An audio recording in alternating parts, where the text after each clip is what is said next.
2, 3, come on.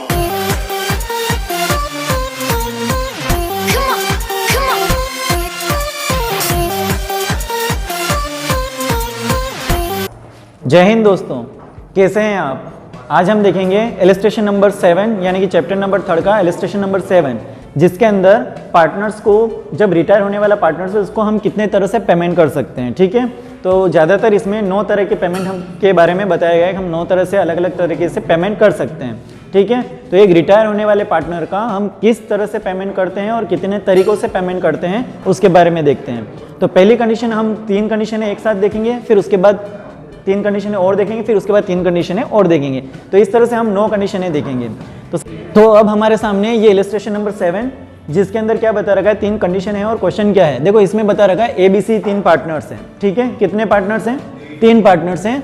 और C जो है वो 1/4/2014 को यानी कि 1 अप्रैल 2014 को फर्म से रिटायर हो रहा है। ठीक है, फिर उसके बाद बताया एडजस्टेड कैपिटल 40,000 रुपए है और जिसका बैलेंस क्या है, क्रेडिट है। इसका अलावा फर्म से कितने हज़ार रुपए पैसे मांग रहा है, 40,000 रुपए मांग रहा है। ठीक है, कौन मांग रहा है? C। एडजस्टेड कैपिटल का मतलब क्या हुआ वो भी बता दिया, यानी कि जितने भी एडजस्टमेंट थे वो सारे होने के बाद फाइनली बैलेंस ये 40,000 रुपए फर्म से मांग रहा है। ठीक है, अब कंडीशन क्या आ रही है, अमाउंट पेबल टू C, यानी कि C को जो पेमेंट करना है। फर्स्ट केस दे रखा है इन्होंने, first condition is transfer to his loan account. क्या करना है कि उसके जो कैपिटल का बैलेंस है वो किसके अंदर ट्रांसफर करना है, लोन अकाउंट के अंदर। जब आपकी इस तरह की सिचुएशन अगर एग्जाम में आ जाती है तो आपको क्या करना है, सबसे पहले आपको पार्टनर्स कैपिटल अकाउंट बनाना है। किस पार्टनर का बनाना है? जो रिटायर हो रहा है सिर्फ उसी का बनाना है, बाकी दोनों पार्टनर्स का नहीं बनाना है। तो जो रिटायर पार्टनर्स हो रहा है उसका लिखेंगे सीज कैपिटल अकाउंट। ठीक है, और कैपिटल अकाउंट का फॉर्मेट बना देंगे, लेकिन इस वाले में क्या करेंगे, डेट का कॉलम और एक्स्ट्रा बनाएंगे। ठीक है, अब क्या करेंगे, देखो कौन सी डेट को रिटायर हो रहा है, 1 अप्रैल, और फर्म बंद कब होगी, इसका मतलब 31 मार्च को बंद होती है। ठीक है, अब ये ध्यान रखना है 31 मार्च का बैलेंस जब 1 अप्रैल को ट्रांसफर होता है तो 1 अप्रैल के दिन ओपनिंग बैलेंस के रूप में लिखा जाता है। तो इसका मतलब यहाँ 1/4/2014 के दिन ओपनिंग बैलेंस क्या लिखेंगे, बाय बैलेंस बीडी। कितना बैलेंस, 40,000। ओपनिंग बैलेंस आपका 40,000 रुपये हो गया। ठीक है, कहाँ से आया था भाई, 31 मार्च का बैलेंस है और 1 अप्रैल के दिन रिटायर हो रहा है, तो 1 अप्रैल के दिन ओपनिंग बैलेंस तो आएगा। तो ओपनिंग बैलेंस 1/4/2014 के दिन बाय बैलेंस बीडी 40,000 रुपये लिख देंगे। और इसी दिन रिटायर हो रहा है और किस में ट्रांसफर करना है, इसमें बताया first condition is transfer to his loan account, यानी कि ये अमाउंट किसके अंदर ट्रांसफर कर देना है, उसके लोन अकाउंट के अंदर ट्रांसफर कर देना है। तो इसका मतलब ये 40,000 रुपये अब उसके लोन अकाउंट के अंदर 1/4/2014 के दिन ही ट्रांसफर करेंगे, लिखेंगे टू C है ना, तो हिज लोन अकाउंट का है ना, उसके लोन अकाउंट के अंदर ट्रांसफर करना है। तो C इज लोन अकाउंट, कितना अमाउंट, 40,000। ठीक है, और इस तरह से हमारा ये अकाउंट क्लोज हो जाएगा। ठीक है, ये फर्स्ट केस कंप्लीट, कोई दिक्कत नहीं। हाँ, ये लेजर बना रखा है। अब इधर देखो सेकंड कंडीशन दे रखी है, immediately is paid in cash, यानी कि जब अमाउंट पेबल है C को देना है वो क्या करना है, इमीडिएट यानी तत्काल उसको क्या किया जाए, कैश में दिया जाए। तो देखो आपने पेमेंट तो यही लिखना है, बैलेंस बीडी कितना आ जाएगा, 40,000 रुपये, और लोन में ट्रांसफर नहीं करके किसके अंदर लिख देंगे, कैश या बैंक के थ्रू लिख देंगे। तो सेकेंड एडजस्टमेंट हमारा क्या हो जाएगा, टू कैश या बैंक अकाउंट। ठीक है, 40,000 रुपये, ये केस सेकेंड हो गया।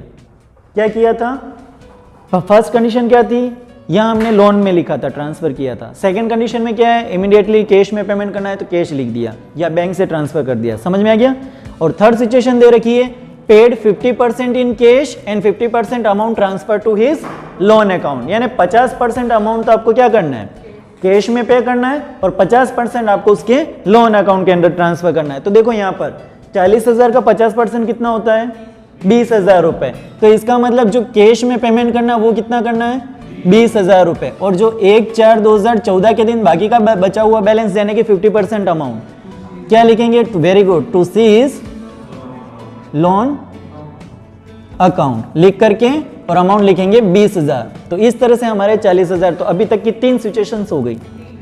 ठीक है, कौन कौन सी, फर्स्ट था ट्रांसफर इन loan account, his loan account, second था पेड इन कैश इमीडिएटली, और थर्ड कंडीशन बता रहा 50% paid in cash and 50% amount transfer in his loan account. ठीक है, यानी कि इस तरह से हमने अभी तक 3 सिचुएशन देखी। अब देखते हैं नेक्स्ट 4, 5 कंडीशन। अब देखते हैं condition number 4th and 5th, जिसके अंदर क्या है, क्वेश्चन वही है अपने, ABC पार्टनर है, C रिटायर हो रहा है। अब कौन सी डेट को ये रिटायर हो रहा है? 1 जनवरी 2014 के दिन। कौन सी डेट के दिन? 1 जनवरी 2014। तो इसका मतलब बुक क्लोज कब करते हैं? 31 मार्च। अगर कुछ भी डेट नहीं दे रखी होती है तो हम क्या करते हैं कि अगर 31 दिसंबर, तो यहाँ देखो क्या लिखेंगे, 1 जनवरी अगर डेट दे रखी है तो इसकी बुक क्लोज होती है 31 दिसंबर। और अगर 1 अप्रैल है और बुक क्लोज के बारे में कुछ नहीं दे रखा है तो इसका मतलब अपने को बुक क्लोज कब करनी है? 31 मार्च, यानी 31 मार्च को बुक क्लोज करेंगे। ठीक है, तो इस क्वेश्चन में हमें नहीं बता रखा है कि बुक क्लोज कब करनी है, लेकिन हम अंदाजा लगा सकते हैं कि 1 अप्रैल है तो इसका मतलब बुक क्लोज कब करेंगे? ठीक है, तो यहाँ 31 दिसंबर के दिन हम बुक क्लोज करेंगे। अब देखो यहाँ पर क्या देख रहा है, एडजस्टेड कैपिटल इसकी वही है, कितने हजार? 40,000 रुपए। अब 4th जो सिचुएशन दे रखी है, ये बता रहे हैं कि 2 इक्वल इंस्टॉलमेंट में इसको पेमेंट करना है along with interest at the rate of 10% per annum, यानी कि इसको 2 इंस्टॉलमेंट में पेमेंट करना है और 10% वार्षिक ब्याज देना है। ठीक है, अब देखते हैं कितना पेमेंट करना है, 40,000 का और 10% ब्याज सहित कितने इंस्टॉलमेंट में पेमेंट करना है? 2 इक्वल इंस्टॉलमेंट में पेमेंट करना है। तो देखो 40,000 रुपए की 2 इक्वल इंस्टॉलमेंट कितने हजार की हो जाएगी? 20 हजार की हो जाएगी और हर साल पेमेंट करना है। ठीक है, तो यहाँ देखो सबसे पहले तो डेट लिखेंगे 1 जनवरी 2014। ये बैलेंस ट्रांसफर करेंगे। कौन सा बैलेंस है? ये तो पहले कैपिटल अकाउंट है। अब ये कैपिटल अकाउंट ट्रांसफर होकर के किस नाम से चेंज हो जाएगा? लोन के अकाउंट से चेंज हो जाएगा। भाई लोन लिखना पड़ेगा। अब ये कैपिटल नहीं रहेगा, क्या रहेगा? Loan account. ठीक है, अब ये चीज लोन हो जाएगा। फर्स्ट 3 सिचुएशंस थी जिसके अंदर हमने क्या किया था, कैपिटल के अंदर ही लोन लिखा था क्योंकि वो अमाउंट लोन के अंदर ट्रांसफर करना था। लेकिन जब आ जाता है कि इंस्टॉलमेंट में पेमेंट करना है, इसका मतलब इंस्टॉलमेंट का पेमेंट हम कभी भी कैपिटल से नहीं करेंगे। कहां से पेमेंट करेंगे? लोन से पेमेंट करेंगे या एन्युटी से पेमेंट करते हैं इंस्टॉलमेंट के जब क्वेश्चन आते हैं। ठीक है, तो अब हमारा ये सामने क्या आ जाएगा, सीज लोन अकाउंट। और लोन अकाउंट के अंदर 1/4/2014 के दिन ही बैलेंस ट्रांसफर करेंगे क्योंकि 1/4/2014 के दिन ही वो क्या हो रहा है, रिटायर हो रहा है फर्म से। तो 1/4/2014 के दिन ये बैलेंस कहां से आया? ओपनिंग बैलेंस पहले से तो कुछ था नहीं लोन अकाउंट में, ये कहां से आया था? सी के कैपिटल अकाउंट से। तो यहां लिखेंगे बाय सीज कैपिटल अकाउंट। कितना अमाउंट आया था? 40,000 रुपए। तो इस तरह से ये 40,000 रुपए आए थे। ठीक है, अब इन 40,000 रुपए का अपने को 2 इंस्टॉलमेंट में पेमेंट करना है। अब इंस्टॉलमेंट कब होगी? 1 साल बाद। पहले इंस्टॉलमेंट पेमेंट कब करोगे? 1 साल बाद। मतलब 1 अप्रैल के दिन, 1 जनवरी के दिन अगर फर्स्ट तारीख के दिन बैलेंस ट्रांसफर किया, उसका पेमेंट कब होगा? 31 दिसंबर को। तो 31 दिसंबर को पहले इंटरेस्ट कैलकुलेट करेंगे। 31 दिसंबर 2014 यानी 2014 ही आएगा, इस पे इंटरेस्ट कैलकुलेट करेंगे। तो यहाँ क्या लिखेंगे? Bye interest. और इंटरेस्ट कितने का है? 10% पर एनम है। तो जो ब्याज कैलकुलेट करेंगे वो तो पूरे अमाउंट पे करेंगे जितना उस साल का ओपनिंग बैलेंस है। तो 40,000 का 10% कितना हुआ? 4,000 रुपए। इस 40,000 का 10% हुआ 4,000 रुपए ब्याज। लेकिन अपने को क्या कहा है? 2 इंस्टॉलमेंट में पेमेंट करना, यानी 40,000 डिवाइड बाय 2। तो इसका मतलब इंस्टॉलमेंट कितने की होगी? 20,000 रुपए की एक इंस्टॉलमेंट, और एक इंस्टॉलमेंट और प्लस उसका ब्याज। तो कितना हो गया? इधर तो 44,000 हुए, लेकिन अपने को जो पेमेंट करना है वो 20,000 प्लस उस साल का ब्याज। कितना हो जाएगा? 24,000 रुपए। तो यहाँ हम पेमेंट करेंगे टू कैश या बैंक, इसके थ्रू पेमेंट करेंगे। कितना करेंगे? वापस ध्यान रखो, 20,000 रुपए की एक इंस्टॉलमेंट और प्लस उस साल का ब्याज। कितना हो जाएगा? 24,000 रुपए। कौन सी डेट के दिन पेमेंट करेंगे? वही अंतिम तारीख 31/12/2014 के दिन। ठीक है, टू कैश या बैंक से। अब देखो 44,000 में से 24,000 का पेमेंट कर दिया तो कितना बैलेंस बचेगा? 20,000 रुपए। या ये भी देखा जा सकता है कि 40,000 रुपए की टोटल अमाउंट है जिसमें से 20 पे कर दिया तो कितना बैलेंस रहेगा? 20,000 रुपए। किस नाम से लिखेंगे? To balance C. कौन सी डेट के दिन? 31/12/2014 के दिन। तो इस तरह से हमारा ये 1 साल कंप्लीट हुआ। ठीक है, अब इसी को वापस नेक्स्ट ईयर में फॉरवर्ड करेंगे। 31/12/2014 के बाद अगली तारीख कौन सी आएगी? 1 जनवरी 2015। तो यहां लिखेंगे 1 जनवरी 2015। यहां ओपनिंग बैलेंस के नाम से लिखेंगे। क्या लिखेंगे? By balance B. Opening balance के नाम से लिखेंगे, ठीक है। यहाँ ओपनिंग बैलेंस आ जाएगा, कितना अमाउंट आ जाएगा, कितना अमाउंट आ जाएगा, 20,000 रुपये। कितना लिखा जाएगा, 20,000 रुपये। बुक में अगर मिस्टेक है तो करेक्शन कर दो। ओपनिंग बैलेंस हमेशा बीडी रहता है, क्लोजिंग बैलेंस हमेशा सीडी रहता है। अब क्या करेंगे, वापस वही सिस्टम। इसका पेमेंट कब करेंगे, 31 दिसंबर को, यानी अंतिम तारीख को। लेकिन उससे पहले क्या कैलकुलेट करेंगे, ब्याज, इंटरेस्ट कैलकुलेट करेंगे 31 दिसंबर 2015। क्या लिखेंगे, बाय इंटरेस्ट, ठीक है। अब यहां देखो 20,000 का 10% कितना होगा, 2,000 रुपये। तो ब्याज हो गया 2,000 रुपये। 2,000 का तो ब्याज देना है और प्लस साथ में क्या अमाउंट देना है, इंस्टॉलमेंट का 20,000 और प्लस 2,000, कितना पेमेंट करना है, 22,000 रुपये। तो यहां लिखेंगे टू कैश या बैंक, कितना, 22,000 रुपये, ठीक है। कौन सी डेट के दिन, 31/12/2014 के दिन। तो इस तरह से हमारे ये 2015, इधर भी हमारे 22,000 हो जाएंगे और इधर भी हमारे 22,000 हो जाएंगे। तो इस तरह से हमारा ये जो 4 कंडीशन है उसके हिसाब से ये आपको क्वेश्चन करना है, ठीक है। अब नेक्स्ट कंडीशन क्या बता रखी है कि 2 इक्वल हाफ ईयरली इंस्टॉलमेंट में आपको क्या करना है, पेमेंट करना है और साथ में क्या देना है, ब्याज, कितना परसेंट, 10%। देखो यहाँ पर तो क्या था, 2 इक्वल इंस्टॉलमेंट में पेमेंट करना है, ठीक है। तो इसका मतलब एनुअली पेमेंट करना है। लेकिन यहाँ दे रखा है 2 हाफ ईयरली, तो एक साल में कितने हाफ ईयर होते हैं, कितने हाफ ईयर होते हैं, 2 होते हैं। तो इसका मतलब ये पूरा पेमेंट एक साल के अंदर ही हो जाएगा। तो जब पूरा पेमेंट एक साल के अंदर हो जाएगा और 6-6 महीने के हिसाब से पेमेंट करेंगे तो इसका मतलब ये रेट ऑफ इंटरेस्ट हाफ हो जाएगी। जब हाफ ईयरली का पेमेंट होता है तो ये क्या हो जाएगी, हाफ हो जाएगी। अगर क्वार्टरली पेमेंट के बारे में होता है तो इसका मतलब इसके क्वार्टर कर देने, समझ में आ रहा है। अगर हाफ ईयरली का है तो इसका मतलब हाफ ईयरली 5% कैलकुलेट कर लो। अगर मान लो आपको क्वार्टरली का है तो 2.5% कर लो, यानी 2.5% कैलकुलेट कर लो तो भी चलेगा, ठीक है। तो इस तरह से अब हम देखेंगे ये सिचुएशन नंबर 5 को कैसे इसको करेंगे, सोल्व करेंगे, ठीक है। अब सिचुएशन 5 जो दे रखी है कि 2 इक्वल हाफ ईयरली इंस्टॉलमेंट में पेमेंट करना है और अलॉन्ग विथ इंटरेस्ट कितना, at the rate of 10% per annum, यानी कि पूरे साल भर का इंटरेस्ट है 10% पर एनम। तो चलो सबसे पहले जो 40,000 रुपये का अमाउंट है वो ट्रांसफर करते हैं। किस नाम से ट्रांसफर करेंगे, by C's capital account. By C's capital account कितना अमाउंट, 40,000 रुपये। डेट क्या लिखेंगे दिव्यांशु, क्या डेट लिखेंगे, 1 जनवरी 2014, ठीक है। 1 जनवरी 2014 के दिन बाय सीज कैपिटल अकाउंट के नाम से 40,000 रुपये लिख लेंगे। फिर इसके बाद इसमें क्या बताया, 2 हाफ ईयरली इंस्टॉलमेंट में पेमेंट करना है। तो 2 हाफ ईयरली, तो सबसे पहला जो हाफ ईयर कंप्लीट होगा वो कौन सी डेट को कंप्लीट होगा, 1 जनवरी से शुरू करो, 6 महीने कब कंप्लीट होंगे, 30/6 यानी कि 30 जून। तो पहला जो हाफ ईयर कंप्लीट होगा वो होगा 30 जून यानी कि 30/6/2014। और इस तरफ हमेशा क्या आएगा, इंटरेस्ट आएगा। तो इंटरेस्ट लिखेंगे क्या, बाय इंटरेस्ट, ठीक है। अब जो इंटरेस्ट कैलकुलेट कर रहे हैं वो देखना, 40,000 रुपये हैं जिस पर इंटरेस्ट कितना है, 10% पर एनम, ठीक है। 10% का मतलब 10/100 और पर एनम का मतलब क्या है कि डिवाइड बाय 12 आएगा। एनम का मतलब हो गया डिवाइड बाय 12। जब भी मंथ अगर कम होते हैं, जैसे एक साल के अंदर अंदर पेमेंट होता है, डिवाइड बाय 12 आ जाएगा। अब देखो 6 यानी कि 6 महीने तक इस पैसे को यूज़ किया फर्म ने, 40,000 रुपये को 1 जनवरी से लेकर 30 जून तक यूज़ किया। तो 40,000 का 6 महीने का ब्याज कितना होगा, तो देखो देखा जाए तो 1/2 हुआ, यानी कि हाफ हुआ। इस हाफ को अपन सीधा अगर कर सकते हैं तो 5% भी बोल सकते हैं, भाई 5% भी होता है ये। 10% अगर पूरे साल का है तो आधे साल का कितना होगा, 5%। तो सीधा 5% कैलकुलेट करेंगे 40,000 का, कितना हो जाएगा, 2,000 रुपये।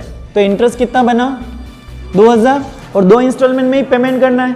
तो इंस्टॉलमेंट कितने कितने की हो जाएगी, 20-20 हज़ार की। भाई 40,000 का टोटल पेमेंट करना है, 2 इंस्टॉलमेंट में करना है, तो एक इंस्टॉलमेंट कितने की होगी, 20,000। 20,000 की इंस्टॉलमेंट और प्लस ब्याज कितना, 2,000। तो 22,000 का पेमेंट पहले हाफ ईयरली में करेंगे। तो कौन सी डेट को पेमेंट करेंगे, 30/6/2014। क्या लिखेंगे, टू कैश या बैंक, अकाउंट, ठीक है, टू कैश या बैंक अकाउंट। और कितना अमाउंट पे करेंगे? 22,000 रुपए, ठीक है। कितना पेमेंट करेंगे? 22,000 रुपए। उसके अब आपको क्या करना है, ये अकाउंट कभी भी क्लोज नहीं किया जाता है, यानी कि बैलेंस यहाँ नहीं निकाला जाएगा। क्यों नहीं निकाला जाता? क्योंकि ईयर जब खत्म होता है तब बैलेंस निकाला जाता है, ठीक है। हाफ ईयरली बेसिस पे कोई भी बैलेंस नहीं निकाला जाएगा। लेकिन हाफ ईयरली के जो क्वेश्चन होते हैं तो उसमें एक लाइन खींच दी जाती है, ठीक है, तो हम लाइन खींच लेंगे। फिर उसके बाद देखो क्या करना है, बुक क्लोज कब होती है? 31 दिसंबर के दिन। तो अब 31 दिसंबर के दिन यानी कि 31/12/2014 के दिन क्या काम किया जाएगा? इंटरेस्ट कैलकुलेट करने का काम किया जाएगा। तो बाय इंटरेस्ट अकाउंट। अब जो इंटरेस्ट कैलकुलेट किया जाएगा वो कितने अमाउंट पे कैलकुलेट किया जाएगा? इधर देखो 40,000 रुपए में एक इंस्टॉलमेंट यानी कि 20,000 की दे दी। अब बचा हुआ अमाउंट कितना है? 20,000 रुपए का। 20,000 का अगर पूरे साल भर का ब्याज देखा जाए 10% पर एनम के हिसाब से 2,000 होता है, लेकिन अपने को तो हाफ ईयरली बेसिस पे कैलकुलेट करना है, तो कितना हो जाएगा? 1,000 रुपए। तो यहाँ इंटरेस्ट हो जाएगा 1,000 रुपए। तो हमारा यहाँ 1,000 रुपए इंटरेस्ट। लेकिन जब हम पेमेंट करेंगे तो यहाँ पेमेंट कितना करेंगे? टू कैश या बैंक, एक इंस्टॉलमेंट और प्लस उसका ब्याज। तो इंस्टॉलमेंट है 20,000 की और पेमेंट है आपका, इंटरेस्ट है आपका 1,000 का। तो इस तरह से हम पेमेंट करेंगे 21,000 रुपए का। कितने हज़ार का? 21,000। तो इस तरह से इधर की टोटल, अब जो टोटल करेंगे वो खत्म हो जाएगा अपना साल। तो कितने हो गए? 42 और 1 43,000 यानी कि 43,000। और इधर भी टोटल करेंगे ये हो जाएंगे 43,000, ठीक है। लेकिन यहाँ पर डेट कौन सी लिखेंगे? 31/12/2014, 31/12/2014, ठीक है। तो इस तरह से हमने क्या किया? हाफ ईयरली बेसिस पे पेमेंट किया। अगर इसी तरह से 4-5 साल का भी बता दे कि 4-5 सालों में हाफ ईयरली बेसिस पे पेमेंट किया है, तो आपको जो रिमेनिंग अमाउंट है उस पर कैलकुलेट करना है। तो एक साल के अंदर सिर्फ एक ही बार अकाउंट को क्लोज किया जाता है, मतलब जो टोटल बनाई जाती है वो एक साल में एक बार की जाती है। हाफ ईयरली में हर बार टोटल नहीं करेंगे, ठीक है। अब 6 कंडीशन जो दे रखी है उसमें ये बता रखा है कि जैसे एबीसी पार्टनर है, वही 1 जनवरी 2014 के दिन सी रिटायर हो रहा है फर्म से और उसके एडजस्टेड कैपिटल 40,000 रुपए। लेकिन अब जो सिचुएशन बता रखी है उसमें ये दे रखा है the life annuity of ₹10,000 per annum. समझना यहाँ क्या दे रखा है कि जब तक वो जिएगा उसको 10,000 रुपये क्या करेंगे? हर साल उसको 10,000 रुपये वार्षिकी दी जाएगी, ठीक है, यानी कि एन्युटी दी जाएगी। 10,000 रुपये की इंस्टॉलमेंट देनी है विद 10% इंटरेस्ट पर एनम, यानी कि क्या करेंगे? जो भी पैसा बचा हुआ होगा उसके ऊपर 10% वार्षिक ब्याज के हिसाब से पेमेंट करना है। तो इसका मतलब आपको पेमेंट जो करना है एन्युटी में, आपकी एक टेंशन खत्म हो जाएगी, आपको उसके अंदर इंटरेस्ट ऐड नहीं करना है। आपको कितना पेमेंट करना है हर साल? 10,000 रुपये, यानी कि जब तक वो जिएगा तब तक आपको उसको 10,000 रुपये पेमेंट करना है, ठीक है। Assuming that the C passes away, यानी कि क्या हो रहा है? ये मानना है कि सी क्या हो रहा है? पासेस अवे का मतलब होता है मर जाता है। किसके बाद? Immediately after payment of second annuity, यानी कि सेकेंड एन्युटी के तुरंत बाद सी की मृत्यु हो जाती है, ठीक है। ये मानते हुए आपको क्वेश्चन करना है। और ज़्यादातर क्वेश्चन इसी बेस के बोर्ड के एग्जाम के अंदर आते हैं, जिसमें क्या होता है 1 या 2 साल, दूसरे या तीसरे साल के अंदर सी की डेथ हो जाती है और बचा हुआ जो पैसा है वो दूसरे जो रिमेनिंग पार्टनर्स है फर्म के अंदर वो कैसे उसको डिस्ट्रीब्यूट करेंगे, ठीक है। तो यहाँ देखो क्या हो रहा है, सबसे पहले तो उसके एन्युटी के अंदर ट्रांसफर करेंगे पैसा। कहाँ से ट्रांसफर होगा? ये कैपिटल से एन्युटी अकाउंट के अंदर ट्रांसफर होगा। तो हम जो फॉर्मेट बनाएंगे वो कौन सा बनाएंगे? अब एन्युटी का फॉर्मेट बनाएंगे। तो यहाँ लिखेंगे सीज एन्युटी सस्पेंस अकाउंट। क्या लिखा जाएगा? C's annuity suspense account. Annuity का मतलब होता है वार्षिक और सस्पेंस का मतलब होता है ये कुछ पता नहीं होता है, जब तक जिएगा तब तक पैसा देना है। तो लॉस में भी जा सकते हैं और अगर मर जाता है टाइम से पहले तो वो पेमेंट फर्म को मिल सकता है, तो इसलिए सस्पेंस का नाम से लिखा जाता है। सबसे पहले यहाँ जो डेट लिखेंगे वो लिखेंगे 1 जनवरी 2014। क्या लिखेंगे? 1 जनवरी 2014। उसी दिन उसका कैपिटल से उसके एन्युटी के अंदर पैसा ट्रांसफर कर रहे हैं। तो कहाँ से आ रहा है ये पैसा?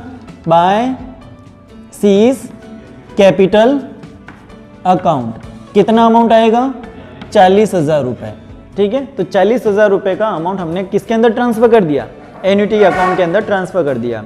फिर क्या होता है, आपको 10% पर एनम और प्लस आपको क्या देनी है, एक साथ में इंस्टॉलमेंट का पेमेंट करना है 10,000 रुपये की। तो सबसे पहले इंटरेस्ट कैलकुलेट करेंगे। तो इंटरेस्ट 1 साल होगा कंप्लीट तब करेंगे। इंटरेस्ट कौन सी डेट के दिन कैलकुलेट करेंगे? 31/12/2014 के दिन इंटरेस्ट कैलकुलेट करेंगे बाय इंटरेस्ट अकाउंट। 40,000 का 10% कितना दे रखा है अपने को? 10% कैलकुलेट करना है। 40,000 का 10% कितना हो जाएगा? 4,000 रुपये, ठीक है। तो 4,000 रुपये का इंटरेस्ट है, लेकिन लोन वाली सिचुएशन में क्या होता था, हम इंटरेस्ट और प्लस इंस्टॉलमेंट का पेमेंट करते थे। लेकिन एन्युटी में आपको सिर्फ इंस्टॉलमेंट का पेमेंट करना है, जो 10,000 रुपये की फिक्स इंस्टॉलमेंट है। तो हम यहाँ 31/12/2014 यानी कि 31 दिसंबर के दिन हम कौन सा पेमेंट करेंगे? टू कैश या बैंक जो पेमेंट करेंगे वो सिर्फ इंस्टॉलमेंट का करेंगे, इंटरेस्ट साथ में ऐड नहीं करेंगे। तो कितना इंस्टॉलमेंट का फिक्स है? 10,000 रुपये उसका लाइफ एन्युटी है, मतलब जब तक जिएगा उसको 10,000 रुपये लाइफ टाइम दिया जाएगा। ठीक है, तो 10,000 रुपये का हमने पेमेंट कर दिया। अब देखो इधर बैलेंस कितना हो रहा है? 44,000, लेकिन हमने पेमेंट कितना किया? 10,000 रुपये का, तो बाकी कितना बचा बैलेंस? 34,000। तो 34,000 का बैलेंस बच जाएगा, तो इसको लिखेंगे टू बैलेंस CD। कौन सी डेट के दिन? 31/12/2014। यहाँ तक समझ में आ गया? ठीक है, कोई दिक्कत नहीं। अब यही बैलेंस अपन नेक्स्ट ईयर में फॉरवर्ड करेंगे। ठीक है, तो नेक्स्ट ईयर में फॉरवर्ड करेंगे, डेट क्या आ जाएगी? 1 जनवरी 2015। क्या लिखेंगे? टू बैलेंस CD से क्या हो जाएगा? By balance BD। कितना अमाउंट आ जाएगा? 34,000 रुपये। ठीक है, अब क्या करेंगे? 34,000 रुपये, ओपनिंग डेट आ गई 1/4/2015 के दिन। अब इसका साल खत्म कब होगा? 31/12/2015 यानी कि 31 दिसंबर 2015 के दिन हम क्या करेंगे? बुक क्लोज करेंगे। पहला काम क्या है? आपको इंटरेस्ट कैलकुलेट करना है। कितना परसेंट? 10% per annum. तो 34,000 का 10% कितना हो जाएगा? 3,400। किस नाम से लिखेंगे? Bye interest account. ठीक है, कितना? 3400 रुपये। लेकिन क्या होगा, अपन सिर्फ एक ही इंस्टॉलमेंट पे कर सकते हैं 10,000 रुपये की। इंटरेस्ट उसमें ऐड करना ही नहीं है। एन्युटी में सबसे बड़ा बेनिफिट क्या है? आपको हर बार इंटरेस्ट ऐड नहीं करना है। आपको पेमेंट कितना करना है? जो दे रखा है फिक्स इंस्टॉलमेंट कितने की? एन्युटी लाइफ 10,000 रुपये। तो चलो इसको पेमेंट कर देते हैं। 31/12/2015 पेमेंट करेंगे। जिस दिन इंटरेस्ट कैलकुलेट करेंगे उसी दिन हम क्या करेंगे? पेमेंट करेंगे। क्या लिखेंगे? टू कैश या बैंक अकाउंट। कितना पेमेंट किया? 10,000 रुपये। अब समझना क्वेश्चन क्या कह रहा है। जब क्या हुआ? Assuming that the C passes away, C मर जाता है। कौन सी डेट के दिन? Immediately after paying off second installment, यानी कि सेकंड इंस्टॉलमेंट पे करने के तुरंत बाद किसकी मौत हो जाती है? सी की। तो मैंने सेकंड इंस्टॉलमेंट पे कर दी, अब पे करते ही किसकी मौत हो जाती है? सी की मौत हो जाती है। अब देखो सी का कुछ बैलेंस बचा हुआ रहेगा या नहीं रहेगा? भाई इधर कितने हज़ार हो रहे हैं? 37,400। और मैंने पेमेंट कितना का किया? 10,000 रुपये का। इसका मतलब मेरे पास पेमेंट कितना बच गया? 27,400 बचा। 27,400। अब ये 27,400 का जो अमाउंट है वो दोनों पार्टनर्स में बांट देना है। जो भी रेशो दे रखे हैं उन रेशो में बांटना है। अगर रेशो नहीं दे रखे हैं तो क्या करना है? इक्वल में बांट देना है। पता चला 27,400 कैसे आए? भाई सी कितना पैसा मांग रहा था? 34,000 रुपये और प्लस ब्याज का कितना है टोटल? 37,400। लेकिन हम सी को पेमेंट कितना किया? सिर्फ 10,000 रुपये। तो बचा हुआ बैलेंस कितना है? 27,400। और वो उसके बाद मर जाता है। तो जो मर जाता है उसके बाद जो बचा हुआ पैसा है वो किसको मिल जाएगा? बचे हुए पार्टनर। तो यहाँ हम ट्रांसफर करेंगे to S capital account to B's capital account. कौन सी डेट के दिन? 31/12 के दिन ही हम ट्रांसफर कर देंगे। भाई पेमेंट कर दिया और उसी दिन उसकी मृत्यु हो जाती है। क्वेश्चन क्या कहेगा? उसी दिन उसकी मृत्यु हो जाती है। सेकंड इंस्टॉलमेंट पेमेंट करने के बाद उसी दिन उसकी मृत्यु हो जाती है।